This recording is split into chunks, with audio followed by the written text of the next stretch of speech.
Distinguished ladies and gentlemen, may I seek your support in giving a special welcome to our distinguished guests, especially those who have come from overseas, but in particular to Her Excellency Miss Liliana Ayalde, our Deputy Assistant Secretary of State for Caribbean, and also, of course, all others who are at the head table with us.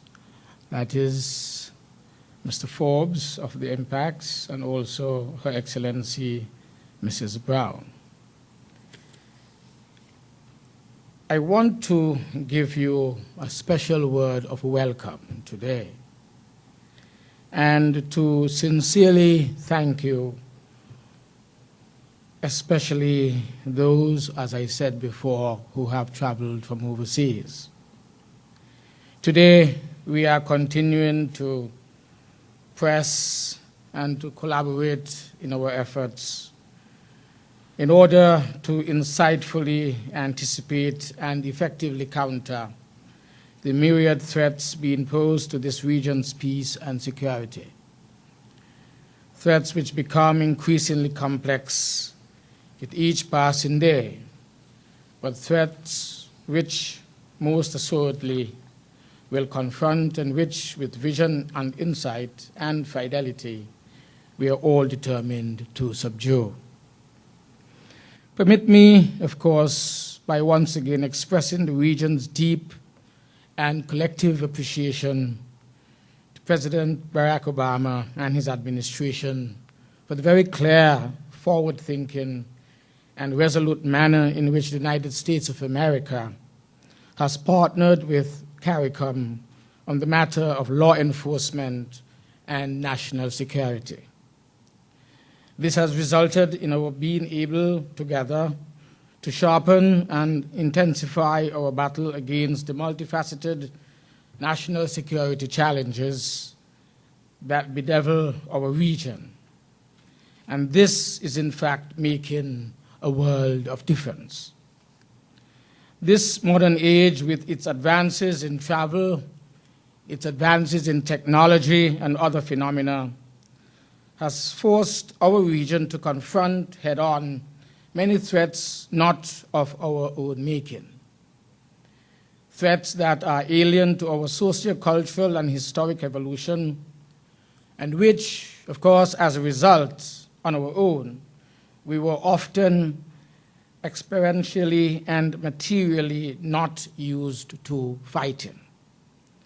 The Caribbean Basin Security Initiative, however, has greatly enhanced our own capabilities in this regard. And we in the Caribbean did not get to nationhood by being faint of heart, and so with the involvement of our key international partners, we shall continue pursuing a resolute course in defense of our national security interests. We know that we have to both anticipate and effectively battle these threats as they arise. We know that criminal elements are now using, with greater efficiency, highly advanced technological and organizational approaches in order to make inroads in this, our Caribbean. Complicating matters is the fact that the resultant threats with which we must now contend are no longer either exclusively from this region or even of this region.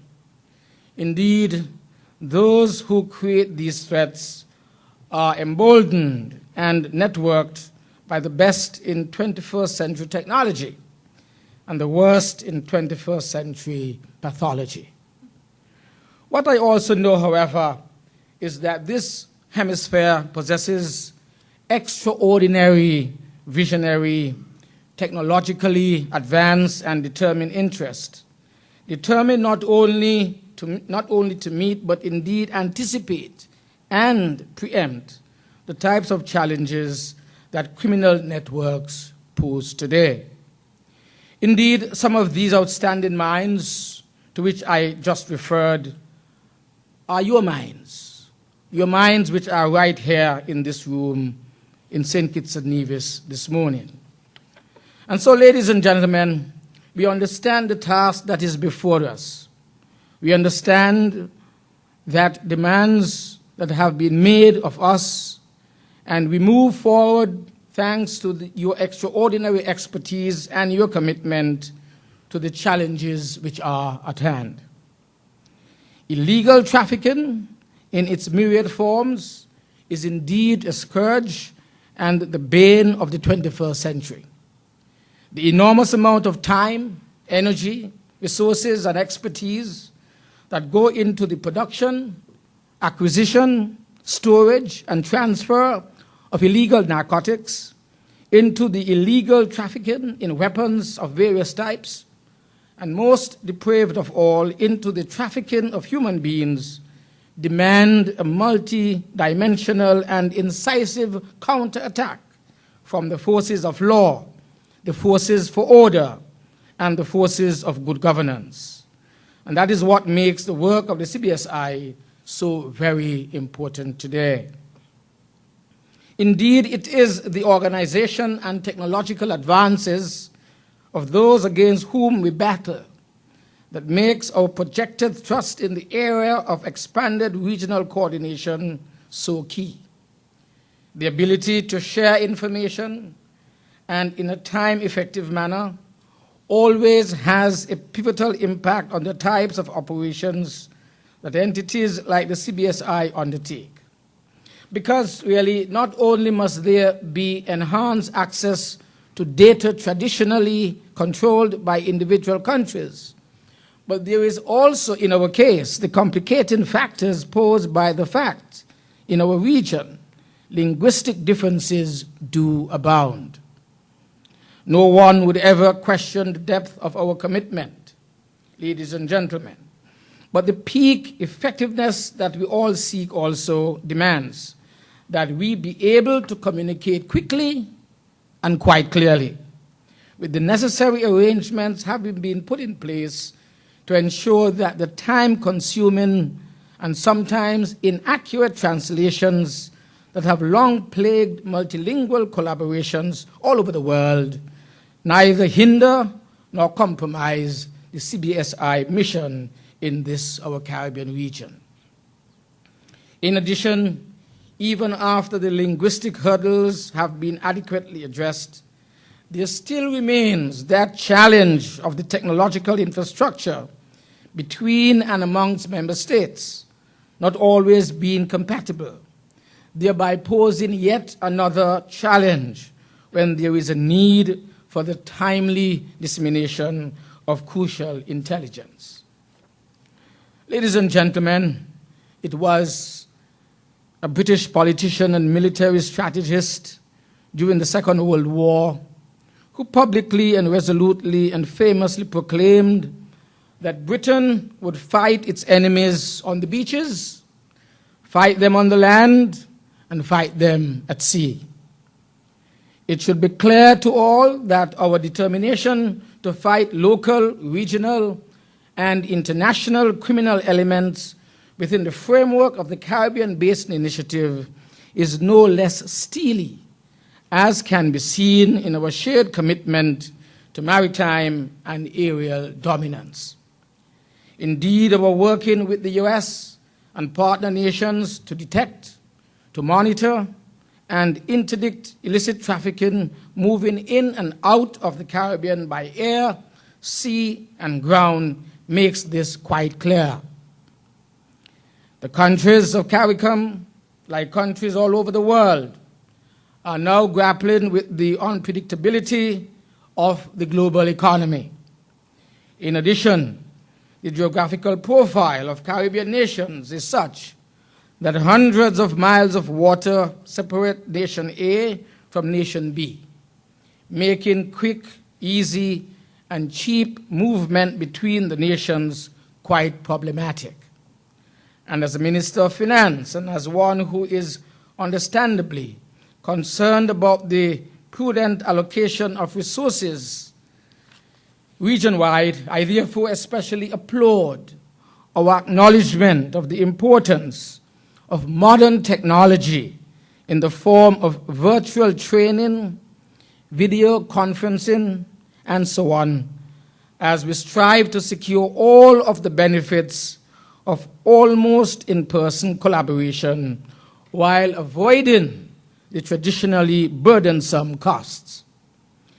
It has been almost 2.5 years since our first annual Caribbean-United States Security Cooperation Dialogue in Washington, D.C., and we have covered considerable ground since then.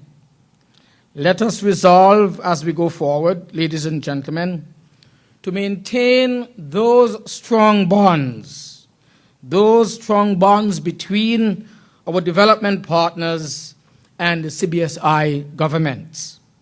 Whatever other relationships may exist between donor partners and various segments of our regional community, there is no denying of the shared interest, the common focus, and special synergies that emanate from government to government collaboration.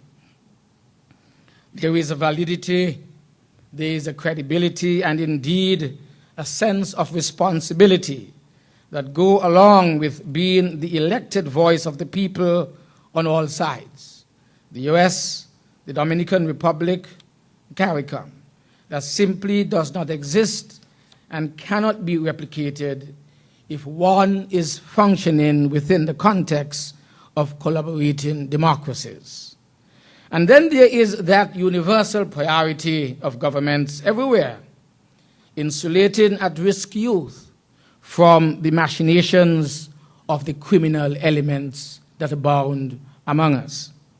Not only is the sharing of best practices in this area particularly vital, but we must also recognize that best practices will change and they will evolve over time as well.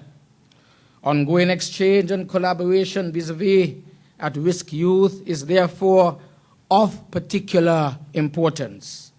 As our exchanges pertaining to prison reform, we must also remember. As we all know, ladies and gentlemen, the Education Committee of the Regional Security System met in St. Kitts and Nevis at the beginning of just this week in order to advance a goal that we all support, and that is the establishment of uniform training throughout our region. Uniform skill sets, uniform philosophies, uniform training, as we have agreed, will be key to our efforts as a region, since, to revert to an old age adage, a chain is as strong as its weakest link.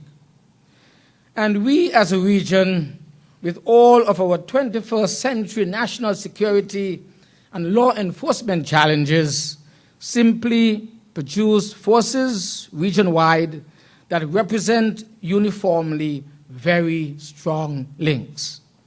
And so in closing, I want to remind us that the very fact that most CARICOM nations are islands pose very clear challenges in terms of border security.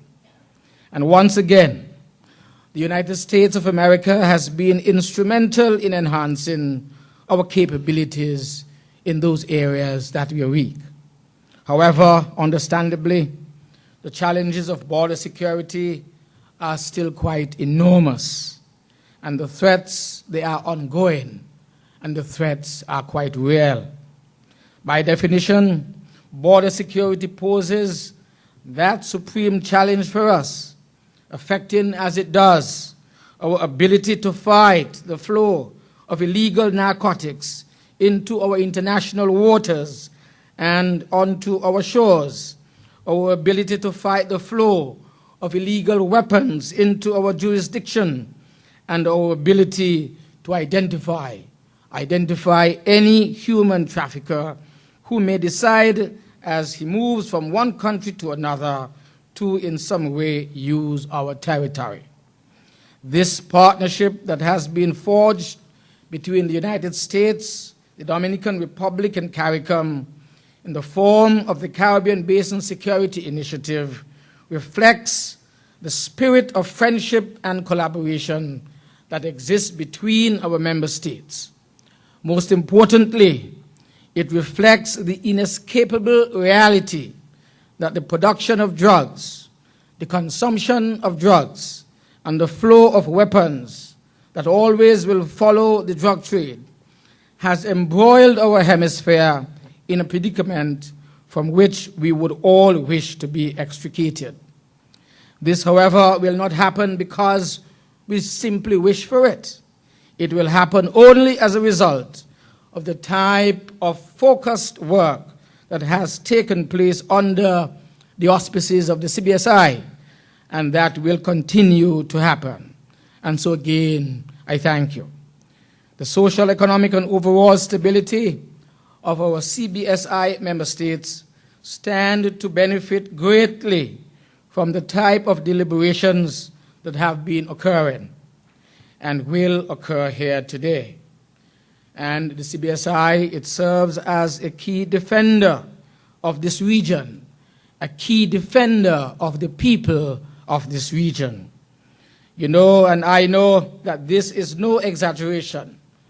Let us therefore move forward, always alert to ways in which we might strengthen our levels of strategic collaboration and practical effectiveness. Always alert to ways in which we can protect our nations from those who wish to create mayhem and despair among us. God bless you. Thank you.